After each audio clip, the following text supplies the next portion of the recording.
Beijing ने इस फैसले पर शदीद तहफ़्फ़ुज़ात का इजहार किया है। हिंदुस्तान उसका जवाब डिफरेंट तरीके से दे रहा है।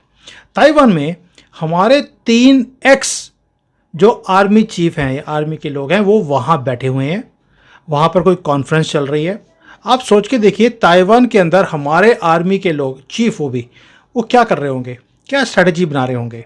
तो अगर जाहिर है कि भारत के अंदर मुझे नहीं पता कि वहाँ के लोगों को कहते हैं कि भाई बहुत बड़ी अपने आप को उनको वर्ल्ड पावर बनने का एक वो है जहन में, उनके कहते हैं ना कि खन्नास भरा हुआ है और वो अपना मुकाबला चीन से करते हैं, वो अपना मुकाबला एक हेजेमनी वो चाहते हैं कि इस पूरे खत्ते में इस्टेब्लिश करके रखें। हर एक कंट्री का एक सॉफ्ट पॉइंट होता है या जिसको बोलते हैं दुखती रग, तो उसमें ये रोड़े अटकाने के मुतरादिफ है, जिस तरह से चाइना की जानिब से कहा जा रहा है। आज वो आपकी इमिग्रेशन ओपन कर दें, आपको वीज़ा देना स्टार्ट कर दें, तो पाकिस्तान में 1947 से बड़ी हिजरत होगी।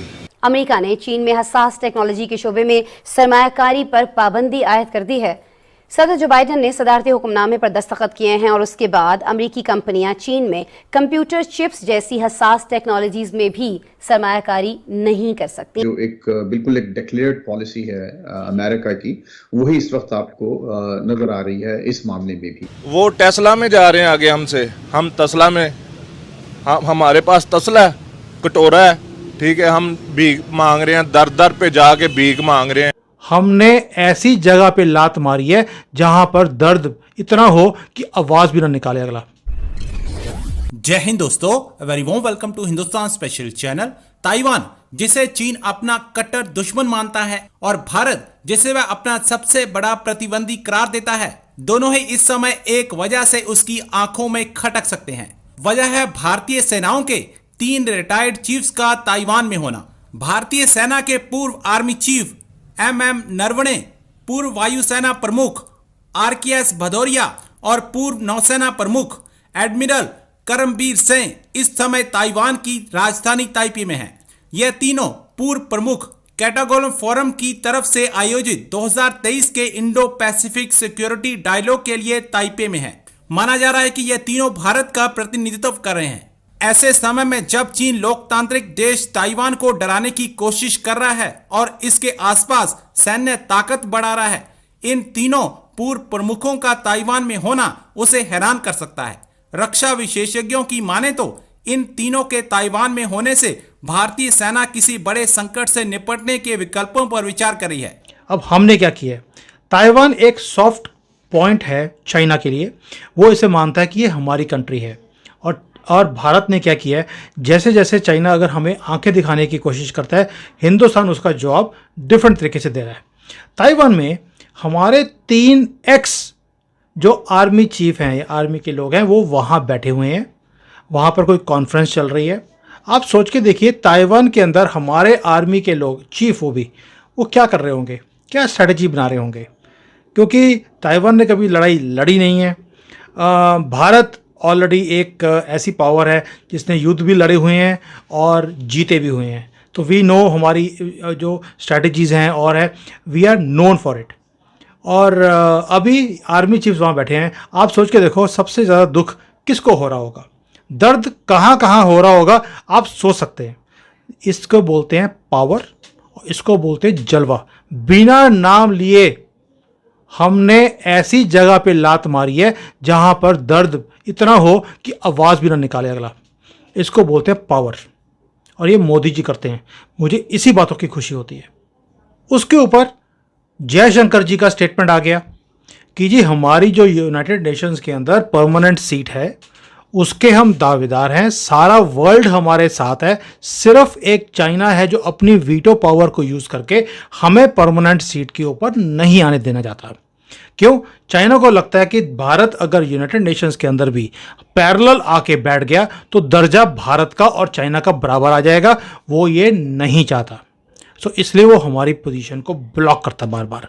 थोड़ा सा पाकिस्तान के साथ प्यार भी बहुत ज़्यादा उनका, तो पाकिस्तान भी चाहता नहीं है, वो भी जाके चूं चूं करता है कि भैया इनको इस स्टेज पे मत लेके आना, अदरवाइज हम अपने कंट्री में मुंह दिखाने के लायक नहीं रहेंगे। वैसे भी वो मुंह दिखाने लायक तो है ही नहीं पाकिस्तानी अपने लोगों के सामने, बट फिर भी एक होता ही है कि देखिए जी वो भी एक नॉर्मल कंट्री है, हम भी हैं। अगर हम यूनाइटेड नेशंस के उसके ऊपर आ गए, परमानेंट सीट पर आ गए, पाकिस्तान वालों का क्या होगा आप सोच के देखिए। इसलिए चाइना की भी मजबूरी है, उन्होंने कुत्ता पाला हुआ है, उसको भी देखना पड़ता बेचारे को।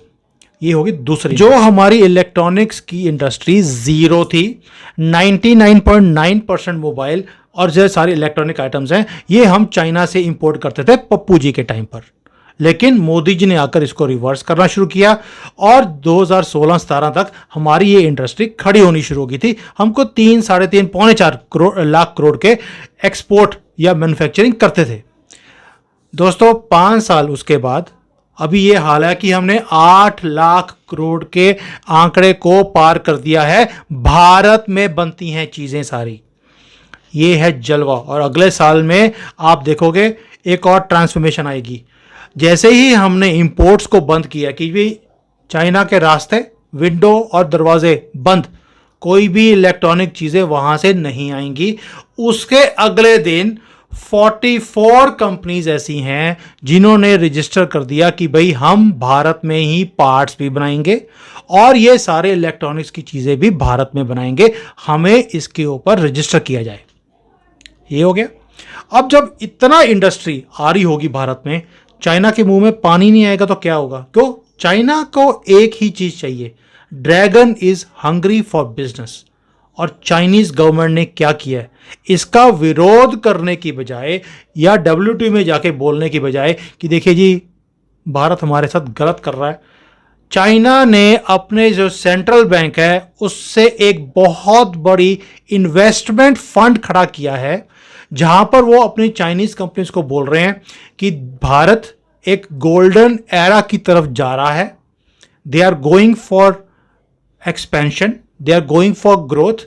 और अगर चाइनीज कंपनीज को पैसे बनाने हैं उन्हें भारत में जाना पड़ेगा और वहां जाकर अपने यूनिट्स को लगाना पड़ेगा एक हिंदुस्तान के पार्टनर के साथ।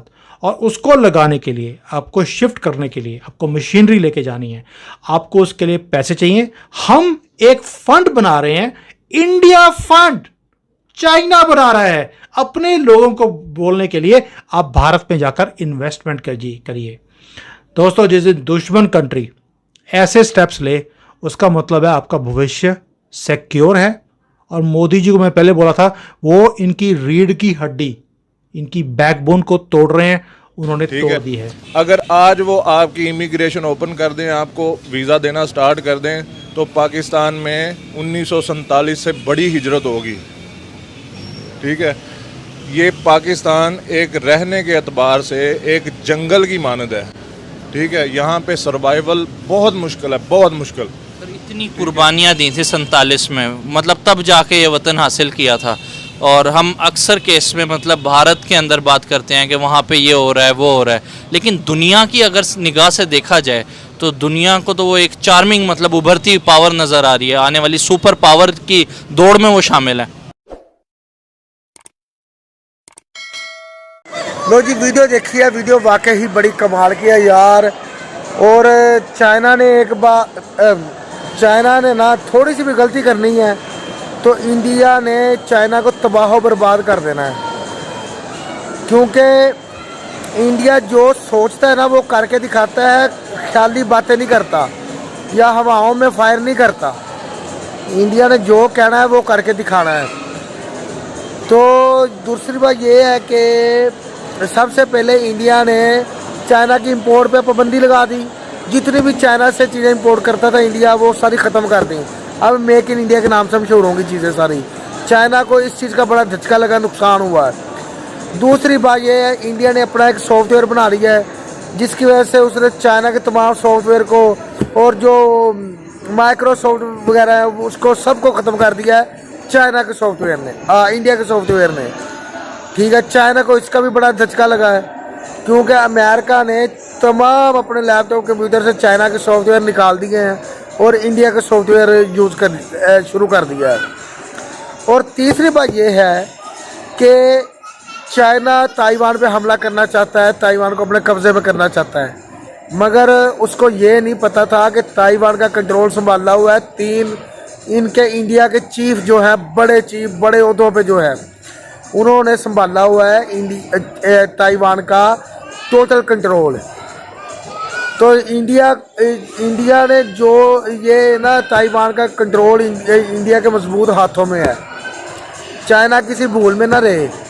अगर चाइना ने थोड़ी सी भी हुआ की या चाइना ने ताइवान पे हमला करने की कोशिश की तो इंडिया ऐसा जवाब देगा कि चाइना याद रखेगा सारी चीज़ों को। इसका मतलब खित्ते के हालात बहुत ज़्यादा ख़राब है।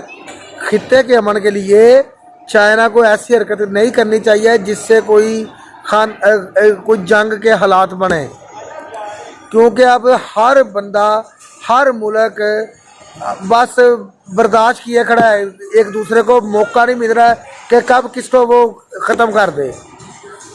ठीक है, बाकी जो भी सूरत हाल है आपस में मिल बैठ के फैसला करें, सलाह मशवरा करें और चाइना को कोई ऐसा इकदाम नहीं उठाना चाहिए और इंडिया भी थोड़ा नरम मिजाजी से काम ले। ठीक है जी, आखिर एक पूरे खित्ते का नहीं पूरी दुनिया का मामला है, क्योंकि थोड़ी सी जंग लगेगी तो पूरी दुनिया लिपट में आएगी इसके। ये बहुत बैड न्यूज़ है और इसको सोचना चाहिए इस चीज़ को बैठ के। ठीक है जी, अब रशिया ने भी जो इंडिया का दोस्त है, चंद्रयान के 3 के मामले में रशिया ने इंडिया का साथ दिया है। रूस ने हर तरह से कोऑपरेट किया है, फिर भी देखें रूस की हरकत कैसी है। रूस ने आज अपना खलाई जो है रॉकेट वो उसने लॉन्च कर दिया चाइना की तरफ और चंद्रमा की तरफ, सिर्फ इंडिया को बीट करने के लिए। मगर ये देखें आने वाला वक्त ही बताएगा कौन किसको बीट करता है, क्योंकि इंडिया आहिस्ता आहिस्ता स्लोली चंद्रमा की तरफ जा रहा है।